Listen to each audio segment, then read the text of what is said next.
Good morning, good afternoon, and good evening, depending on where you are in the country or the world. I welcome you to the Get Fundable podcast. I'm Merrill Chandler. I'm your host and your guide to the fundability universe, the movement that actually is committed to making us all become fundable. In this episode, we're actually going to expand beyond fundability to little known trust scores and how they're impacting how people treat you, how companies treat you, and how you get prioritized based on their evaluations of you. Sounds a lot like FICO, right? I'll see you on the inside. In the constantly changing world of fundability, the big question is this: how are entrepreneurs and real estate investors like us, ones who want to grow our businesses and who are tired of paying for really expensive alternative lending, how do we tap into the most inexpensive money available and do it without the hassle of typical borrowing? That is the question, and this podcast will give you the answers. Welcome to the Get Fundable podcast with your host, Merrill Chandler.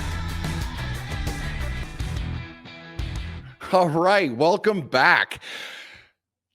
You guys, I'm excited about what I'm about to share with you. Some of you may have heard it, some haven't, but how many of you are Black Mirror fans? It's on Netflix, all right? It's a few years old at this point, but how many of you are a Black Mirror fan? Do you guys remember the episode called Nosedive?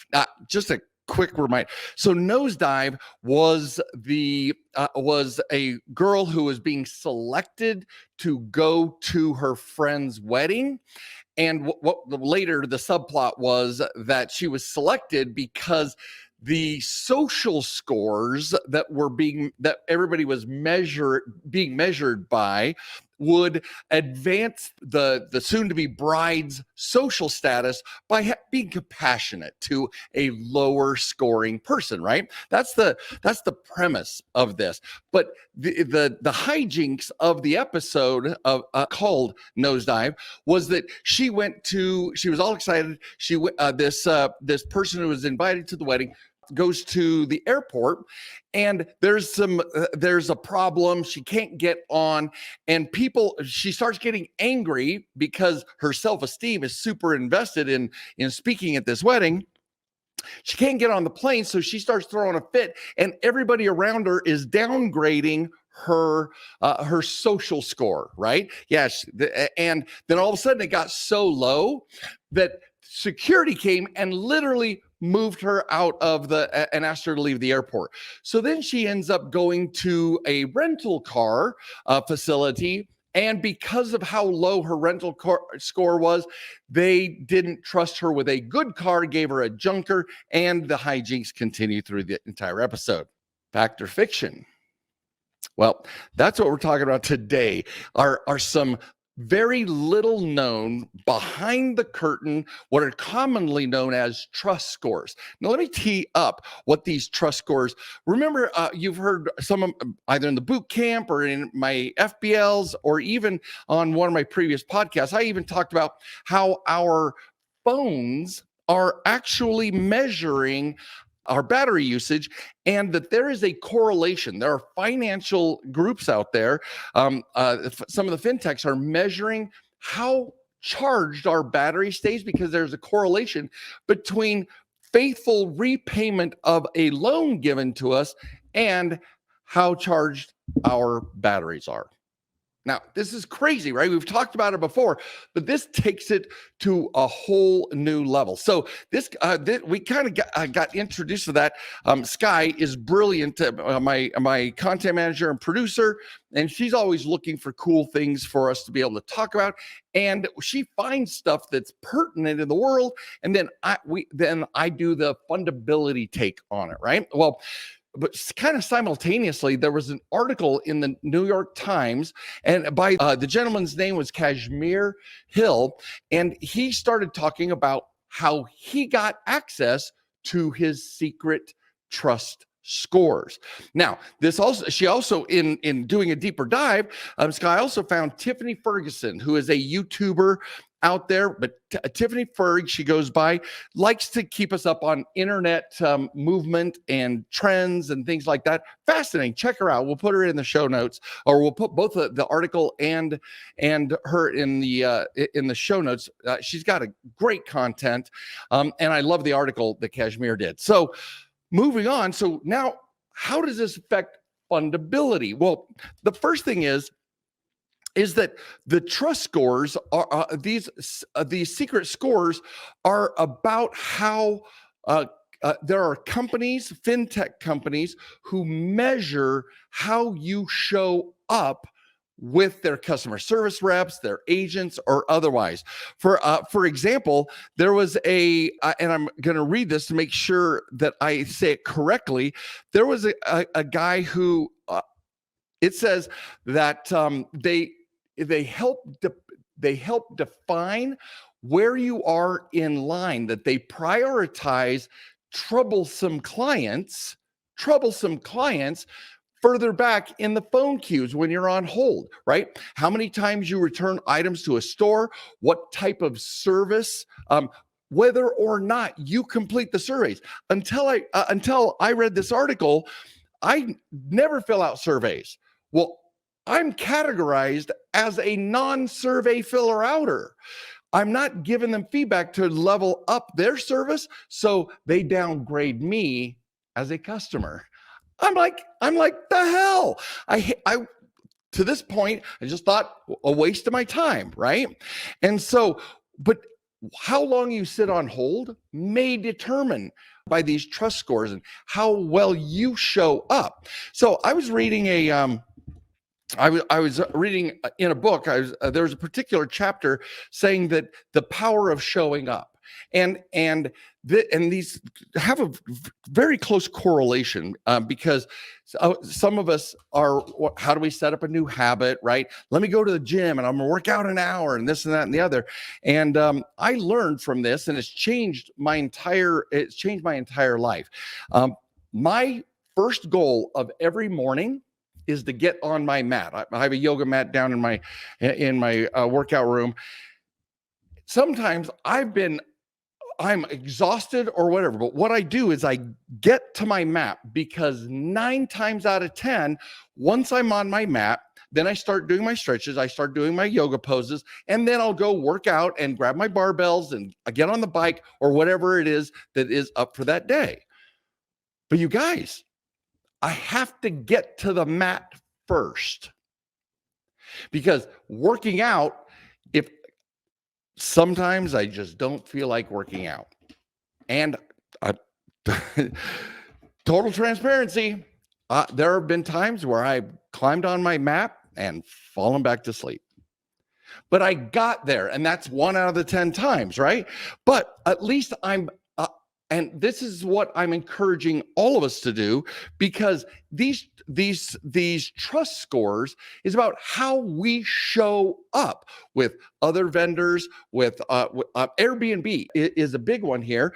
They actually, when he ordered his, it's called Sift, I believe, sift.com, but Sift has a file on you. And if you look at the show notes, we're going to give you access to this article so you can go order these. We're even adding it to our Get Fundable ID protection ebook, which we will also be putting in the show notes, right? But the whole idea of this is that how we show up can now be measured. And so some of us may be even more motivated to show up well, right? And so what has this got to do with fundability? Well, first of all, until you found me, until we found each other, and you learned, you might not have known about the 28 FICO scores, the lender scores, what I call the secret scores that lenders use, but most of us didn't know about until we found each other, right? Well, those secret scores are game changers. We now could go do a mortgage knowing exactly what a lender is going to see, or get an auto loan, or see what our bank cards are even before we apply for a credit card or a business line of credit. We know, we have the intel before we do any of this, because we're now behind the curtain, right? we're now seeing how we take the red pill and we wake up from the matrix and we're like, wow, completely different world. Well, we have the same power now to begin to see what's being measured in all aspects of our lives. It's just another function of borrower behaviors, you guys.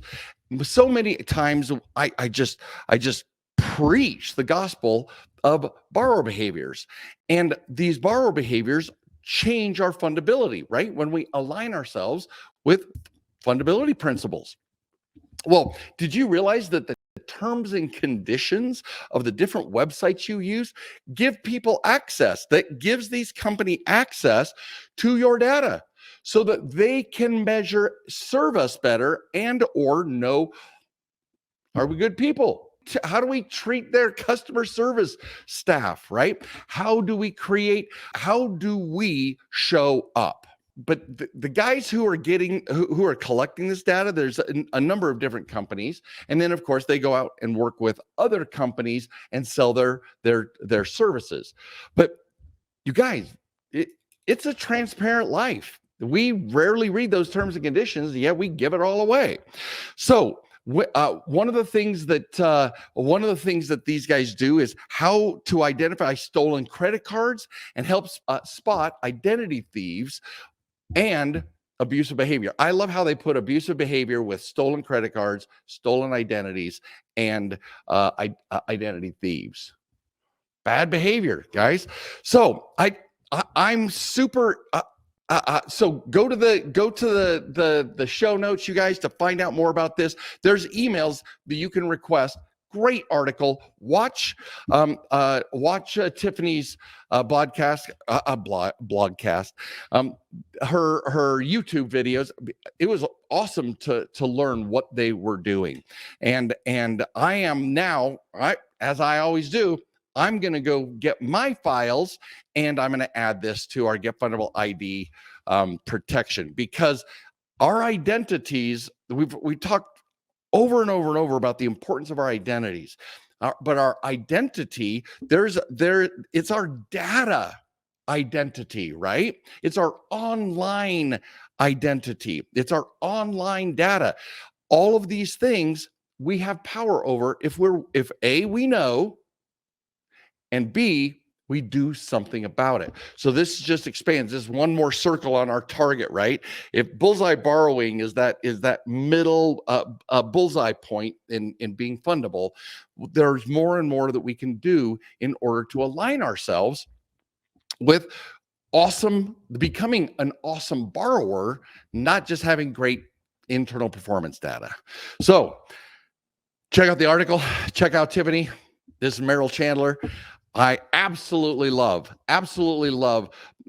discovering this for myself, sharing it with you, and more importantly, go to getfundableidprotection.com. You can download our current assessment. It's a checklist. It's a awesome checklist about how to create privacy and kind of what's being measured out there. Your medical records, your MIB files, all that is in getfundableidprotection.com. Go check it out, and I will see you on the inside. Like, love, and share. If this is important for somebody in your life, make sure they know.